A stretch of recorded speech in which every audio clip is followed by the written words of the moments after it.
He came onto Shark Tank. Everybody else thought it was crazy. I saw a mad scientist, a mad genius, so I bought a third of his company.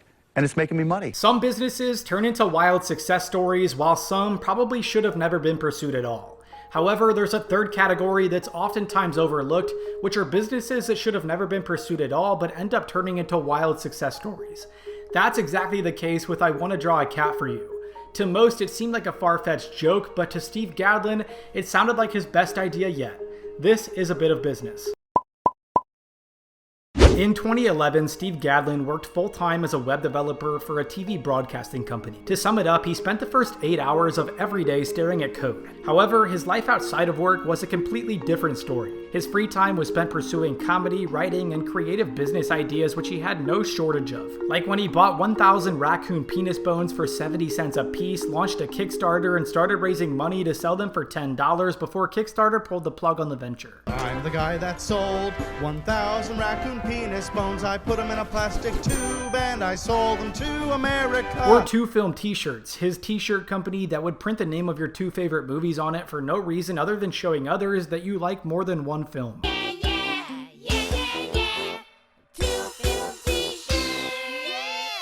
Tired of putting money and resources into ideas he knew were likely to go nowhere, he decided for his next venture he needed to do less. With no big entrepreneurial success, Gadlin decided it was a good idea to take on a new, nearly impossible challenge for even the best business person. Start a business with little to no money and no real product. It's a bold strategy, Cotton. Let's see if it pays off for him. A long-scrapped project proved to be Steve's silver bullet, a comic series called Silly Cats Comics that he worked on in high school. However, he didn't want to revive the comic series, just the cat drawings that he'd learned to make for it. With no startup costs and a little bit of his web development magic, Gadlin launched IWantToDrawACatForYou.com. You will never hear a more literal business name than that. For $9.95, you could go to his website and describe a cat drawing that would be hand-drawn by him and shipped to your doorstep. Just so we're on the same page, this is what I'm talking about when I say cat drawing. Stick figures, minimal color, and shipped on a standard piece of paper. But no one explains the idea better than Steve himself. I'll draw it on paperhead, body and tail, then I'll put my drawing in the mail. You can give it to a friend, you can keep it for yourself, you can put it on your desk, you can put it on the shelf. It was launched in 2011 and he sold more than 1,200 in the first year. That was thanks partially to the comic relief the story provided to local news stations, but partially to Steve's innate ability to get people to say yes when they should probably say no. In an odd twist of events, people were actually receptive to the idea of paying for mediocre cat drawings. There's an economy for stupid that I didn't realize existed, which is great because I am overflowing with stupid. Groupon even accepted his drawings onto their marketplace where he sold 1,000 in just a few weeks. That small taste of success drove him to take an even bigger no-lose opportunity and send an email to the casting team of Shark Tank. If you aren't familiar, it's a TV show where real companies pitch to a panel of millionaires and billionaires in hopes of getting an investment. It's propelled some to $100 million companies and is typically the most crucial moment in the presenting business's history. However, Steve's professionally worded email read, "I draw stick figure cats for $9.95 a pop, let me at 'em." Remember when I said he had an innate ability to get people to say yes when they should probably say no? Hey there, Sharks. My name is Steve. I got an offer that you won't believe. For the low, low price of just 10 grand, you get a quarter of my company, you understand? Now, Steve knew that he was probably mainly there for comic relief, but after giving one of the most iconic Shark Tank pitches in history, he proved himself wrong yet again. Done! I love it. You're hysterical. To the side.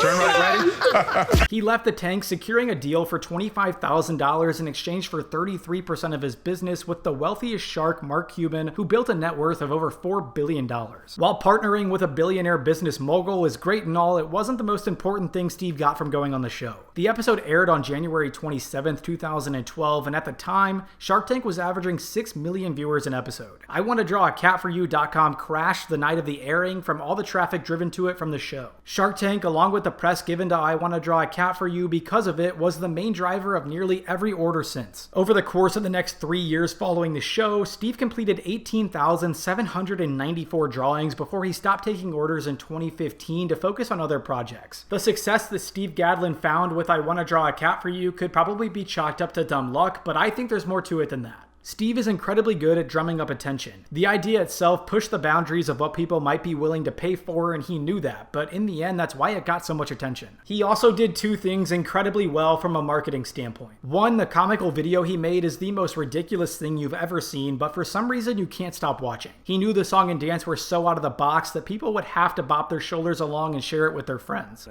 I want to draw a cat for you. It's what the news station shared, it got him in the door with Groupon, and it made the Sharks fall apart laughing while almost forgetting that it was actually a sales pitch. The second thing was the decision to share every cat drawing that he made on the website. This made people actually spend time thinking of the craziest requests, knowing that their friends and others would see it and then try to one-up them. It created an endless cycle of weird cat drawings that continued to send money into Steve's pocket. So how much money did he actually make? Well, it's hard to give an exact number. He started the venture back up several times and currently draws cats on Cameo, where he just completed number 21,110. With each cat costing a minimum of $9.95, that's a bare minimum of $210,044, but the total is likely a lot more than that. It was an extra $5 for color, $1 for shipping in a folded envelope, $5 for shipping in a flat mailer, and an extra $19.95 if you wanted it in 48 hours, which Steve was surprised that most people took advantage of. Mark Cuban also pitched in to draw several cats that sold for $1,000 a piece. And the best part of the entire story, Steve Gadlin is highly allergic to cats. Thank you for watching this video all the way through. Before you go, I would really appreciate it if you left a quick like and commented your thoughts.